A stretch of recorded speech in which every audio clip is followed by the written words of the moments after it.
Irmãos, eu me alegro com isso, viu? Demais. Mas feche seus olhos, vamos orar. Peça para que o Espírito Santo de Deus ministre no seu coração nessa noite, amém? Pai, em nome do Senhor Jesus, ó Deus, nós oramos para que o Teu santo, doce Espírito possa ministrar ao nosso coração e nos dar revelação, Senhor, da Tua palavra, em nome do Senhor Jesus. Quantos dizem amém? Amém. Aleluia, glória a Deus, aleluia. Sabe, queridos, nós temos falado nesses dias tanto a respeito de restituição, e é inevitável, acho que todos nós, em alguma área, temos algo a ser restituídos nas nossas vidas. Quantos concordam comigo? Dá um glória a Deus aí. Aleluia. Mas é interessante que muitas vezes eu vejo ciclo na vida de algumas pessoas que parece que entra ano e sai ano e vive a mesmice e não consegue de fato. E eu penso que muitos devem estar pensando assim, será que vai ser só mais um ano como esse? Deixa eu te dizer, não será mais um ano como os demais, porque aquele que crê, aquele que alinhar o seu coração, vai receber, vai ser restituído em nome do Senhor Jesus, amém? Mas eu queria começar lendo um versículo muito conhecido, que é Romanos 12:1, consegue projetar para a gente, Ângelo? Romanos 12:1.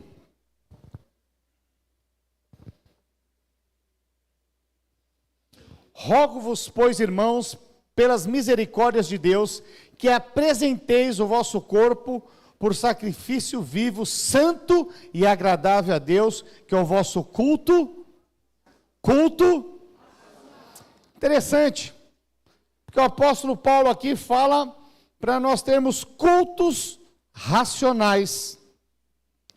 Culto, fala assim, culto racional. E eu te pergunto, quando você ouve a respeito de culto racional, está falando o quê? Que você precisa entender, compreender. E aí muitas vezes algumas pessoas, uma vez eu falei isso para o irmão, falei, você precisa ter culto racional, você precisa... E ele falou assim, pastor, onde é que entra a fé nisso? Se tem que ser tudo racional, aonde é que tem que entrar a fé? Muitas pessoas, elas confundem ou interpretam de uma forma equivocada isso. Mas o apóstolo Paulo aqui, ele está dando uma instrução, fala assim, instrução. Ele está dando uma direção, uma instrução, ele está ensinando ali a igreja. E ele fala, tem que ter culto racional, você precisa entender a palavra de Deus. Você precisa entender o evangelho. E aí ele acrescenta no versículo 2.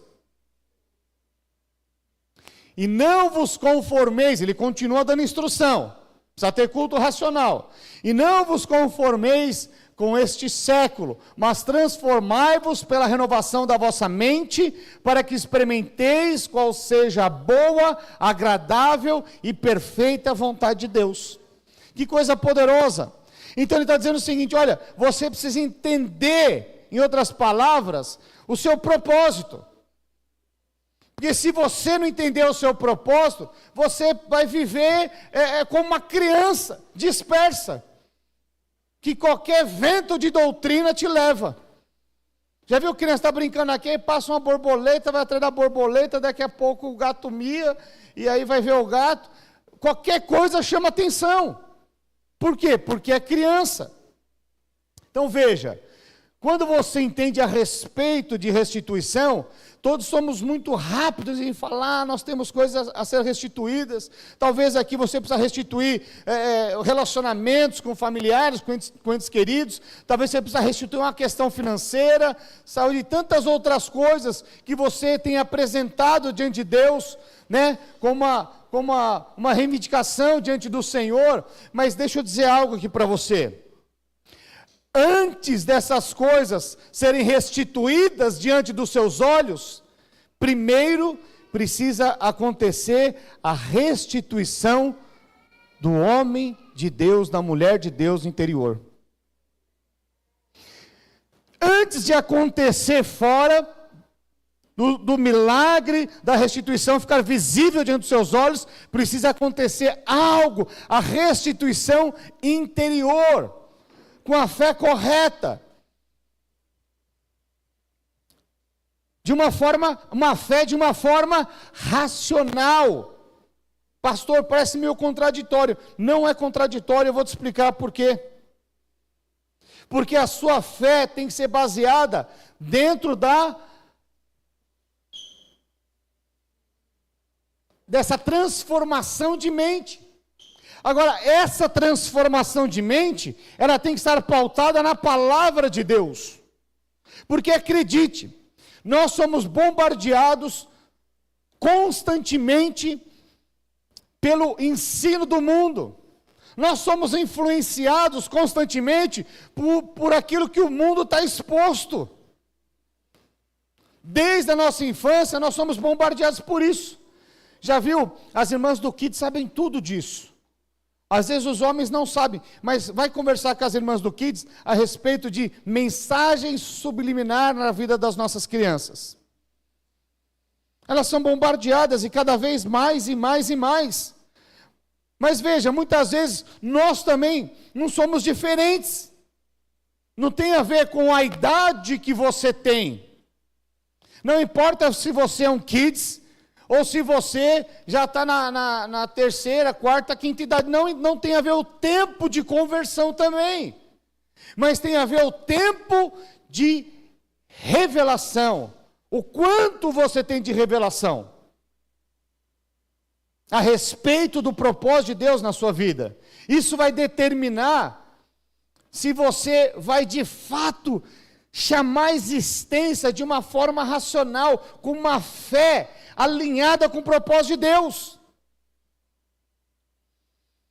Então veja, você precisa entender que essa restituição, ela começa no seu interior. Como? Renovando a sua mente. Fala assim, renovando a minha mente. Então veja, depois você renova a sua mente, fala, pastor, mas a palavra de Deus fala, todo que pede recebe. Isso é uma verdade, sim ou não? Sim ou não? Sim. Mas veja, projeta para mim, Lucas, capítulo 11, verso 10. Olha o que diz a palavra de Deus. Pois todo que pede recebe, o que busca encontra, e a quem bate, abre-se-lhe-á. Agora eu te pergunto, todo que pede recebe, sim ou não?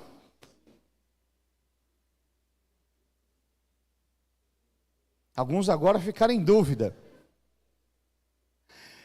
Então veja,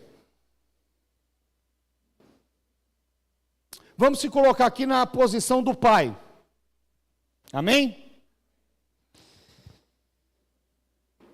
Eu dou tudo que meu filho pede? Sim ou não? Não. Por quê? Porque eu o amo. Se tem coisas que estão fora daquilo que vai ser bênção na vida dele, eu não dou. Então, pastor, explica melhor. Vou dar um exemplo aqui. A Mariana está com 1 aninho, não é isso? Pegar o exemplo da Mariana lá. Ela está com 1 aninho, começou a andar agora. Daqui a pouco ela começa a falar. E ela fala, pai, no dia das crianças eu quero ganhar uma faca. Eu falo, filha, você quer uma que corta, aquela que corta, que abre, um canivete? Que modelo você quer? O pai faz isso, sim ou não? Por que não faz? Porque sabe que vai prejudicar. Não faz sentido. E tem muitas pessoas que pedem coisas para Deus que você anda frustrado, mas Deus olha e fala, isso não faz sentido. Isso é uma criança sem noção. Então veja, qual que é a diferença? Mas o meu sonho é ter uma faquinha. Qual que é a diferença de um sonho de Deus para uma fantasia? Qual a diferença de sonho e fantasia? Sabe, fantasia é algo insano. Mas o sonho de Deus, pode ter certeza, o sonho de Deus, ele sempre vai atrair para Deus. Então, às vezes você fala assim, isso faz parte, será que faz parte do propósito de Deus? Acredite, para pensar, isso vai te atrair para Deus? Porque o desejo do Pai é que os filhos estejam próximos. Deus fez o homem para poder estar próximo, para ter comunhão todos os dias. Mas se você pede algo, que na verdade isso só te afasta de Deus, isso é uma insanidade. Mas muitas pessoas insistem nisso. Então veja, Deus ele tem uma visão infinitamente maior do que a minha e a sua. A criança, quando ela tem um videogame e ela começa indo mal na escola, e as notas, ela ganha o videogame, as notas caem lá embaixo. Geralmente os pais fazem o quê? Tiram o videogame. Não é assim? Por quê? Aquilo está prejudicando. Aquilo está prejudicando de fato. Mas uma criança, numa situação dessa, o que ela vai fazer? Ela ouve esse daqui, é um da restituição. Deus, restitui meu videogame. Vocês entenderam? Mas tem coisas que você precisa entender qual é o propósito de Deus, renovar sua mente. Não de uma forma como uma criança, mas sendo algo racional. Faz parte do propósito de Deus para a minha vida?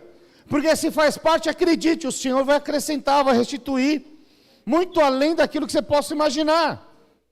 Porque Deus sempre nos surpreende.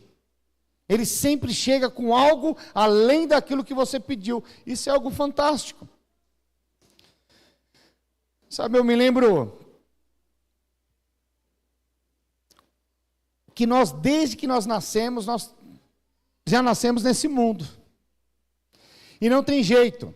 Nós sofremos influência desse mundo, de alguma maneira. Só que não tem nada neutro nesse mundo. Ou você influencia, ou você é influenciado. E nós fomos levantados como homens e mulheres de Deus, como identidade firmada, para influenciar o próximo. Como? Amando o próximo como a ti mesmo. Essa é a maior influência do cristão. Isso é algo extraordinário. Mas muitas vezes nós estamos aqui e sem perceber, esquecemos daquilo para o qual fomos chamados. Deixa eu dar um exemplo aqui. Sabe, minha filha, quando ela era pequenininha, ela assistia um desenho, eu não vou saber o nome do desenho, porque eu não assistia aquele desenho, só passava assim. Mas a menininha tinha um cavalo. Como chama o desenho, filha? Não, não era desse daí não, era um outro. Era um seriadinho que ela ganhou um cavalo. Irmãos, e a menina com aquele cavalo no desenho e tudo mais e tal, o que você acha que ela veio pedir para mim? Um cavalo. E eu morava num apartamento, irmãos, que assim, para você sair da cozinha, para você ir para o quarto, você tinha que passar lá, mas você tinha que dar uma volta, porque tinha uma mesa, para sentar na mesa, tinha que afastar, daí ficava sem sala, era um negócio bem pequeno. E aí o que acontece? Ela chegou para mim e falou assim, pai, compra um cavalo para mim. E eu te pergunto, faz sentido um negócio desse? Mas ela queria demais o cavalo. Pastor, como você sabe? Porque ela falou, pai, compra o cavalo. E eu vim cheio de argumentos para ela, explicando o porquê. Primeira coisa que eu falei, filha, olha onde nós moramos, no apartamento. É muito pequeno. Ela falou assim, onde o cavalo ia dormir? Ela falou, no meu quarto. Eu falei, não, filha, não cabe no seu quarto. Não tem como um cavalo morar num apartamento. A gente precisava ter um lugar amplo, o cavalo correr e tudo mais e tal. O que ela falou? Então compra uma fazenda. Está piorando, os custos estão aumentando. Ela falou, então compra uma fazenda. Falei, filha, primeiro você quer um cavalo, Agora você quer que o pai compre uma fazenda? O pai não tem dinheiro para comprar nem o cavalo, nem a fazenda. Sabe o que ela falou para mim? Já que você não tem dinheiro, passa o cartão. Veja, por que isso? Essa era a visão que ela tinha. Ela foi influenciada por algo que ela viu, ela foi influenciada por algo do mundo, e agora ela queria a restituição diante do pai. Eu quero meu cavalo. Não tem como, pega a fazenda, não tem dinheiro, se vira, passa o cartão. Eu estou dando um exemplo aqui, mas você precisa avaliar. Agora eu te pergunto, qual que é o propósito de alguém que mora do lado do metrô?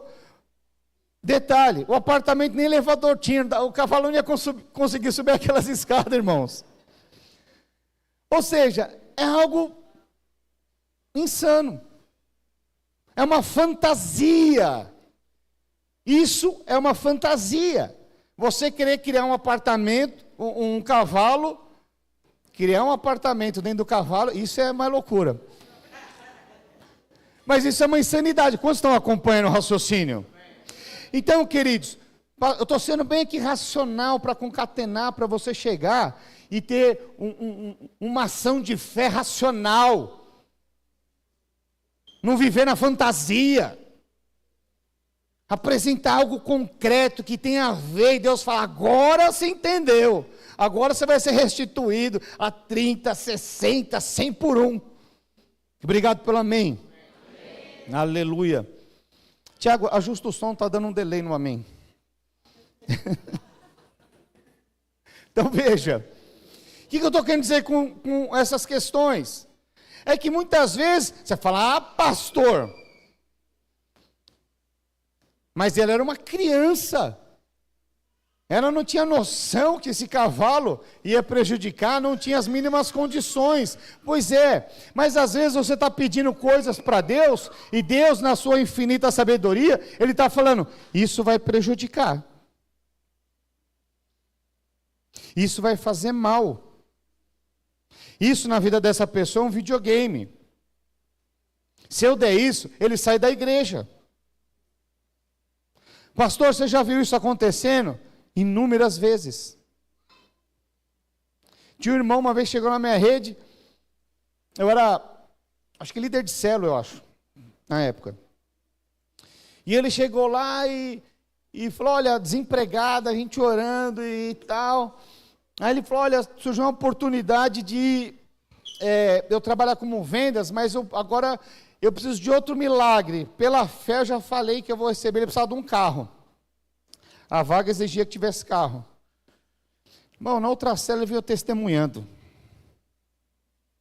De uma forma sobrenatural, o irmão ganhou um carro. Poderoso demais, não é? Na outra célula, irmãos, ele passou na frente da célula e foi embora. Por quê? Agora ele tinha um carro. Agora ele queria ir para os barzinhos, para a balada, era tudo solteiro. Ele queria mostrar o carro dele. E eu falei, o que adianta ganhar dinheiro, ganhar um carro, ganhar todas as riquezas desse mundo e perder o propósito de Deus? O que adianta? Sabe, Davi, quando ele enfiou o pé pelas mãos, ele pecou e tudo mais, o profeta falou, esse cara é você. Ele falou, pode tirar tudo de mim, tira o trono, tira o reinado, todas as minhas riquezas, mas não tire a presença de Deus. Isso é alguém maduro, isso é alguém que toma uma decisão racional.